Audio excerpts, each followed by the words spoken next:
Hello everyone, and today I'm going to give you my review of Ex Machina. And in Ex Machina, there's this character played by Domhnall Gleeson, and basically he wins. He works in this big, largest, like the world's largest internet type of area, and he basically wins this type of a big award to go into the forest and meet the co-founder for this corporation, and basically kind of meets him there. But as soon as he arrives, it's not already what he seemed it to be like. He basically wants him there so that he can help him interact with and type of basically grow this relationship and test this very first AI that he has created in history.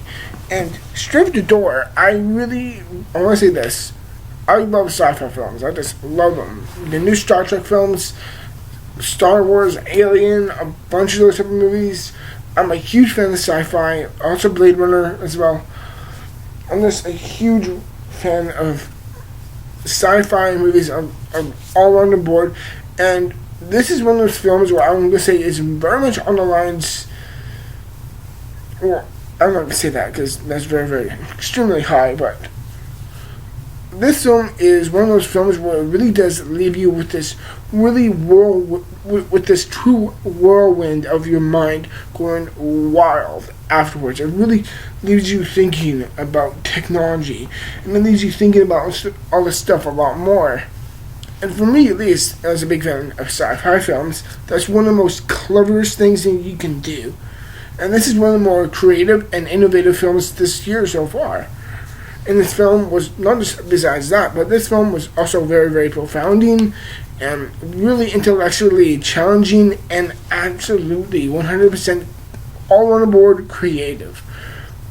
While on the surface, it does seem a bit generic, like, he meets robot and something goes down, it's like, okay, we've all seen that before, but the focus and the attention to detail and the spin they have within this film is very, very interesting. And the cast in this movie is extremely good. Domhnall Gleeson, who you may have seen in other films like Frank, and I think he was in The Guest, no. But he was also in the Harry Potter films, and I think in this film he was really good. I have the actors up here, and you also have Oscar Isaac in this film, and you also have, who's really cool character, who really like him, and you also have Alicia Vikander, who basically plays the AI that Domhnall Gleeson starts to interact and basically form a bond with over time, and that bond eventually goes out of control. And for me, at least, the main stars from the film, the character who I really enjoyed the most, for me, was probably Oscar Isaac. For me, at least, he was almost like a younger Tony Stark. He's a younger Iron Man in a way. Like, he's very, very drunk. He loves to drunk, but he also likes to work out, and he's very, very smart, and he knows how to make all these things come together. He's one of those characters where you just look at him and you go, how can a guy be, like, so brilliant? But then again, you kind of commend him for being so out of the ordinary, for being like that. And I really love characters who are like, I really do love characters who are like that. And they totally change up the field. That's just really smart. And while this film does have a snail type of pacing, it keeps the tension and it keeps it incredibly engaging all the way through. And I couldn't think of a dull moment in it.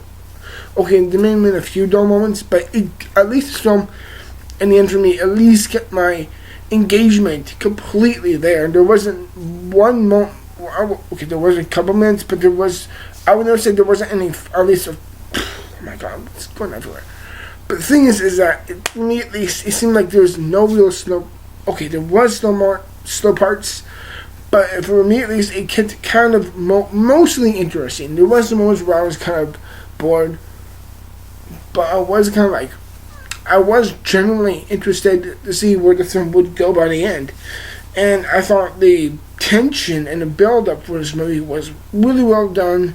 And the final act, where everything kind of goes down, for me at least, it felt like something out of old Kubrick movie like The Shining or Eyes Wide Shut, where everything really goes into this down big spiral part where nothing can escape, and it's just disaster from there. And I thought that was incredibly engaging, and I felt like he was channeling the director of this film,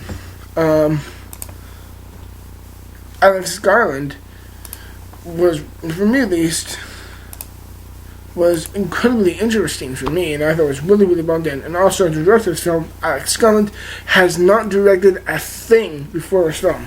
Granted, I've done some research, and he has actually done the co-writing for 28 Days Later. That's right. He did the co-writing for 28 Days Later. And I thought it was really interesting because seeing the parallel of how there's a certain sense of both disaster, but then this somewhat intimate type of hope that comes through that I think that was kind of paralleling 28 Days Later, in my view, which I really thought was really, really, in my view, very, very well handled. And I thought this film was really, really, really interesting. And at this point, I'm pretty much praising of how technically well done the film is.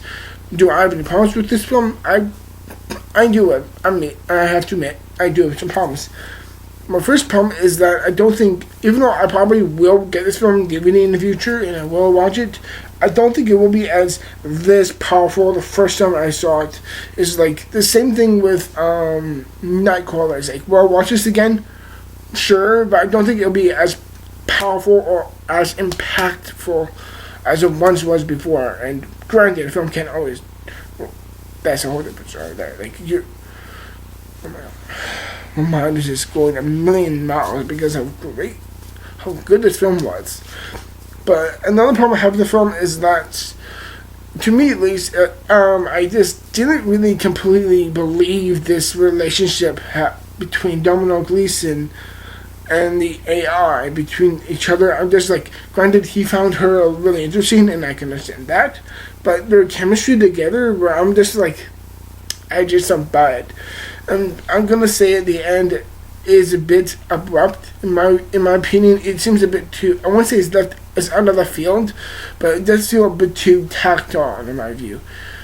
And those are my problems with the film. But aside from that, I thought this is one of the more creative and innovative films this year. Is this one of my favorite films this year?